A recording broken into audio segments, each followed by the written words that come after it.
இறைவனுடைய கருணையை, சிவபெருமானுடைய அருளை பெறுவதற்கு செய்ய வேண்டிய 5 செயல்கள் அப்படிங்கிறத தான் மிக சுருக்கமாக பார்க்க இருக்கோம்.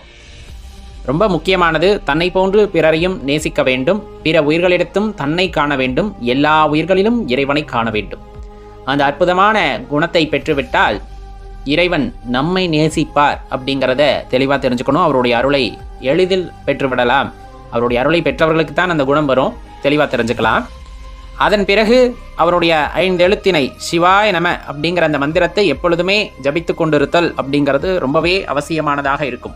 மனம் சஞ்சலப்படாமல் அந்த பக்குவப்பட்ட நிலைக்கு செல்வதற்கு அந்த பஞ்சாட்சர மந்திரமானது நம்மை ஒரு மேன்மையான நிலைக்கு இட்டு செல்லும் அப்படிங்கிறத மறந்துடாதீங்க. சிவாலய திருப்பணிகளை செய்தல் அப்படிங்கிறது, புதிதாக நாம் கோவில் கட்டுவதை விட ஏற்கனவே உள்ள கோவில்களை சீரமைப்பது, மறுசீரமைப்பது, அதே போல அதற்கு திருப்பணிகளை செய்வது, சுத்தப்படுத்துவது, கூட உழவார பணிகளை செய்வது அப்படிங்கிறதே பெரிய பாக்கியம். அது இறைவனின் அருளால் செய்யக்கூடிய விஷயம்.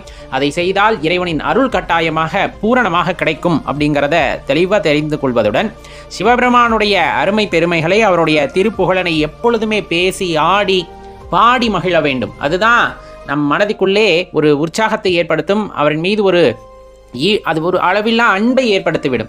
இதெல்லாம் ஒரு பெரும் கருணையாக மாறும். அந்த கருணையே வடிவமாக நாம் மாறும்போது இறைவனின் அருளை பெற்றிருப்போம் அப்படிங்கிறத தெரிஞ்சுக்கணும். சிவ சின்னங்களை அணிதல் அப்படிங்கிறது, ருத்ராட்சம் அணியறது, அதே போல நெற்றி நிறைய விபூதி அணியறது, அங்கங்களெங்கும் விபூதியை தரித்து கொள்ளுதல், அதே போல அடியார்களுக்கு சேவை செய்தல் அப்படிங்கிற இந்த விஷயம் மட்டும் நம்மளிடம் இருக்கிறது. அப்படிங்கும் போது கட்டாயமா அந்த இறைவனுடைய சிவபெருமானுடைய அருளை பூரணமாக நம்மால் பெற முடியும் அப்படிங்கிறத தெரிந்து கொள்ளுங்கள் நண்பர்களே. நன்றி, வணக்கம்.